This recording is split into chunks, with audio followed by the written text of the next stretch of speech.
अब इसी में आपका दूसरा है कि जो ए का F2 आपको फलन यहाँ पर संबंध दिया है और उसका क्या दिया है, आरेख दिया है, तो इसे हम कैसे इसे फलन कहेंगे या नहीं ये देखते हैं। देखिए इसमें क्या है आपका कि जो ए के अवयव हैं 1 और 2 का प्रतिबिंब x है, 1 का प्रतिबिंब x है, 2 का प्रतिबिंब y है, लेकिन ए में कोई भी एक ऐसा अवयव नहीं छूटा है जिसका प्रतिबिंब बी में ना हो, तो इसलिए ये फलन होगा।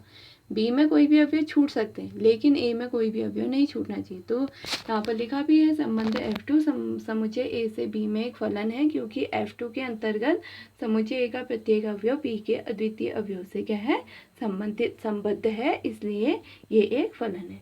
तीसरे में अगर हम देखते हैं ए में 3 अवयव है 1 2 3, बी में 2 अवयव हैं एक्स वाई, 1 का प्रतिबिंब x है, 2 और 3 के प्रतिबिंब y है। तो मैंने इससे पहले भी आपसे कहा था ए के 2 या 2 से अधिक अवयवों का एक ही प्रतिबिंब हो सकता है, लेकिन ए के एक अवयव के एक से ज़्यादा प्रतिबिंब नहीं होने चाहिए। तो इसका मतलब ये भी एक संबंध है। तो संबंध F3 समुच्चय ए से बी में एक फलन है, क्योंकि F3 के अंतर्गत समुच्चय ए का प्रत्येक अवयव बी के अद्वितीय अवयव से संबद्ध है। चौथे में अगर हम देखते हैं यहाँ पर 1 का जो प्रतिबिंब है वो ए भी है और बी भी है। तो इसमें मैंने आपसे कहा था कि इसमें हमने यहाँ पर कहा था कि एक ही अवयव के एक से अधिक प्रतिबिंब नहीं होने चाहिए, तो इसका मतलब ये आपका फलन नहीं होगा।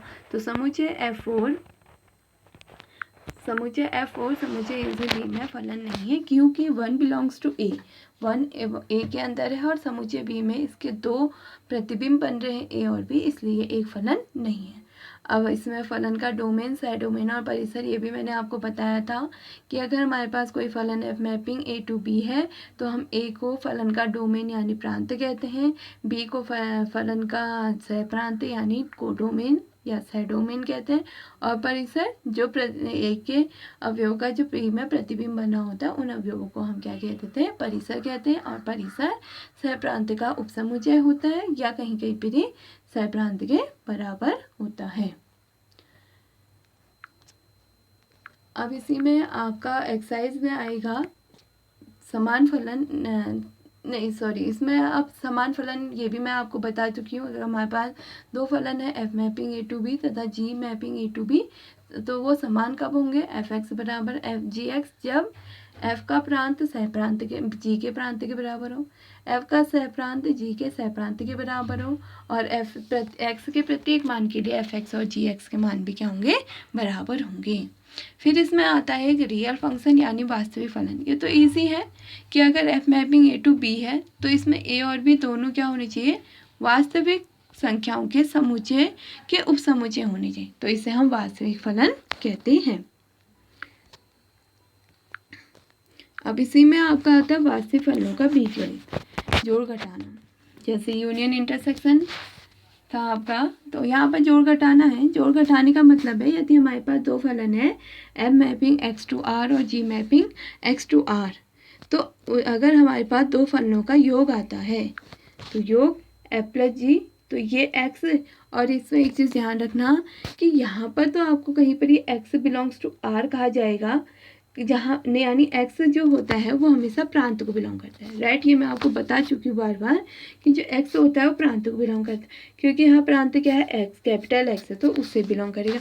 अगर कहीं पर ये आपको प्रांत नहीं दिया होगा तो x हमेशा रियल नंबर यानी वास्तविक संख्या से लेते हैं, यानी x बिलोंग्स टू r। ये चीज़ याद रख लीजिए, ये 11th में भी 12th में बहुत यूज़ होगी कि x बिलोंग्स टू हम क्या लेके चलेंगे r, जब तक हमें क्वेश्चन में नहीं दिया होगा कि x किसको बिलोंग कर रहा है, ठीक है।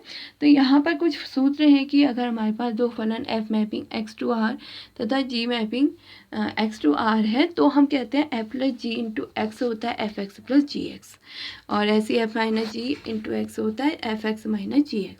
F इंटू G के बाहर से x होता है Fx इंटू Gx, जो x जो बिलोंग करेगा यानी प्रांत कैपिटल x को, और k Fx k है एक कांस्टेंट टर्म, तो k को हम बाहर लेंगे तो f के साथ x ले लेंगे।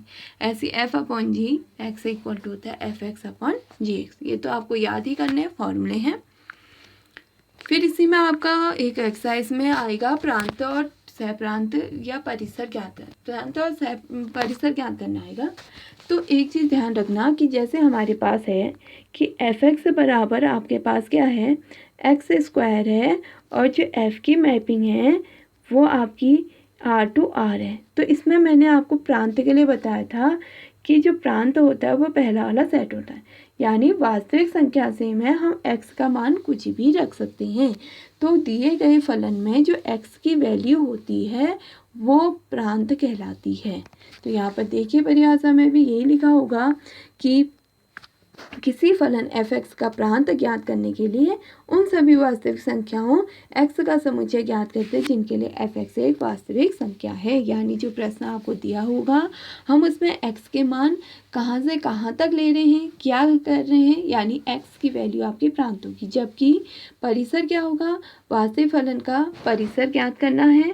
तो वास्तविक फलन का परिसर आपका हो जाएगा, इसको आप हेडिंग में लिखेंगे वास्तविक फलन का परिसर, ये हेडिंग में आएगा। तो वास्तविक फलन के परिसर के लिए ज्ञात करने के लिए हम क्या करते हैं, सबसे पहले दिए गए फलन को y के बराबर लेते हैं, यानी y बराबर f(x) लेके चलते हैं और फिर x का मान y के पदों में निकालते हैं। वही y के मानों का हम समुच्चय का परिसर कहते हैं। बीच की 2 लाइनें आप छोड़ देंगे, इसको लिखेंगे या लेको, और नीचे लास्ट ये 2 बीच की लाइन नहीं लिखनी। तो y जो x का मान y के पदों में आता है वही फलन का क्या होता है, परिसर होता है। ये अभी उतना अच्छे समझ नहीं आएगा, जब क्वेश्चन करोगे तब शायद ज़्यादा समझ में आएगा। फिर इसी में आपका आता है कुछ फलन और उनके आलेख, फलनों के प्रकार, जिसमें पहला तत्सम फलन बहुत इजी है। ये आरेख है, ये किरण आरेख, ये ग्राफ। इजी क्या है कि हम तत्सम फलन किसे कहते हैं, जब हमारे पास फलन यानी कोई भी प्रांत के अवयव हो उसका प्रतिबिंब उसी अवयव के बराबर हो, यानी 2 का प्रतिबिंब 2, -2 का प्रतिबिंब 2, -2 सॉरी, और -5 का प्रतिबिंब -5, 6 का प्रतिबिंब 6, ऐसे करके। तो ये आपका क्या कहलाएगा, तत्सम फलन कहलाता है। तो यहाँ पर भी देखिए, यह फलन प्रतिचित्रण, फलन और प्रतिचित्रण एक ही चीज़ होता है, एक समुच्चय से उसी समुच्चय में होता है।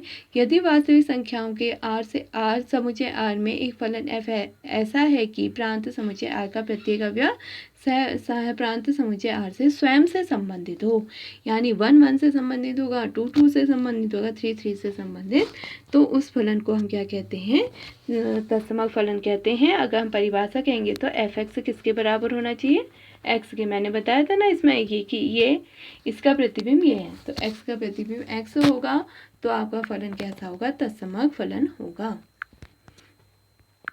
इसी में फिर दूसरा आता है कि अचर फलन। अचर फलन भी बहुत इजी है, आप समझ सकते हैं कि जैसे हमने यहाँ पर एक प्रांत लिया है 1 2 3 और एक यहाँ पर मैंने संख्या लिख दी 10। हमने कहा 1 का प्रतिबिंब 10 है, 2 का प्रतिबिंब भी 10 है, 3 का प्रतिबिंब भी 10 है। इसका मतलब क्या है कि जो प्रांत के अवयव हैं, जितने भी अवयव हैं, उन सब का प्रतिबिंब b में केवल एक ही संख्या है। तो यही अचर, और 10 क्या होती है, अचर। तो इसी को हम अचर फलन कहते हैं, यानी प्रांत के अवयव, प्रत्येक अवयव का सह प्रांत में केवल एक ही प्रतिबिंब हो तो उसे हम अचर फलन कहते हैं। तो देखिए यहाँ पर अचर फलन, यदि फलन f mapping R to R इस प्रकार परिभाषित है कि प्रांत R के प्रत्येक अवयव x का सह प्रांत में एक ही प्रतिबिंब हो तो उसे हम क्या कहते हैं, अचर फलन कहते हैं। ये इसका किरण आरेख, ये इसका ग्राफ। अगला है बहुपदी फलन। जैसा कि आपने 9th क्लास में पढ़ी होगी, बहुपद की जनरल समीकरण वो होती है a0 + a1x। ये 9th क्लास में ही आ जाती है आपकी बहुपद का जो जनरल समीकरण होता है, a0 + a1x + a2x²